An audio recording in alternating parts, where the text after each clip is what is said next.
Thank you, Mr. Speaker. The word sanctuary calls to mind someplace safe, but too often for families and victims affected by illegal immigrant crime, sanctuary cities are anything but safe.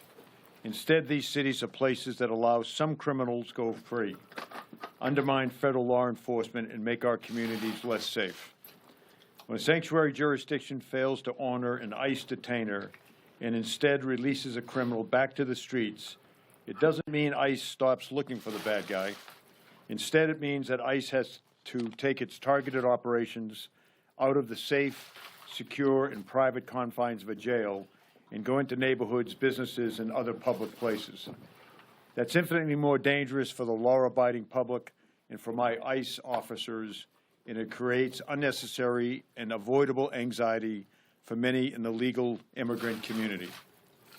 Arresting a criminal while they are still in custody is always the best option. Additionally, failing to honor an ICE detainer means that these criminals are out on the street that much longer. Whether that is days or weeks or months, a criminal is back on the street and oftentimes breaking our laws again. It is beyond my comprehension why federal, state, and local officials sworn to enforce the laws of the nation, as I am, would actively discourage or outright prevent law enforcement agencies from upholding the laws of the United States, and why they would set public funds aside to pay for the legal representation of illegal aliens who are also lawbreakers. In doing so, they prioritize criminals over public and law enforcement officer safety. The two bills up for a vote this week, and the No Sanctuary for Criminals Act, will help Immigration and Customs Enforcement uphold our nation's immigration laws and help make our communities more safe. President Trump has been clear that our borders are not open to illegal immigration, that we are a nation of laws, and we will no longer look the other way. Well, we will no longer look the other way in the interior either. Since the President's executive order on immigration enforcement were signed, ICE has arrested nearly 66,000 individuals who are either known or suspected of being in the country illegally. 48,000 of those individuals are, in fact, convicted criminals.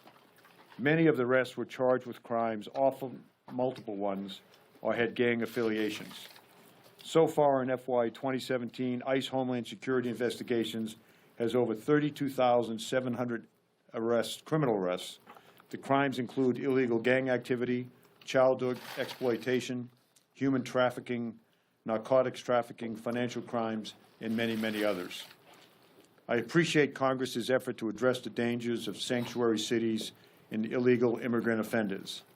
As I have said many times before, DHS does not make the laws, Congress does, and we will enforce the laws that are passed by Congress.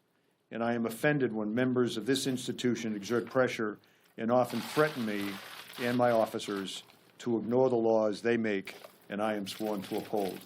Mr. Speaker, Chairman Goodlatte, gentlemen, ladies, I appreciate your time and your effort in working to protect the men and women of ICE and the citizens of these so-called sanctuary cities from public officials who have chosen politics, in my opinion, over public safety. Thank you.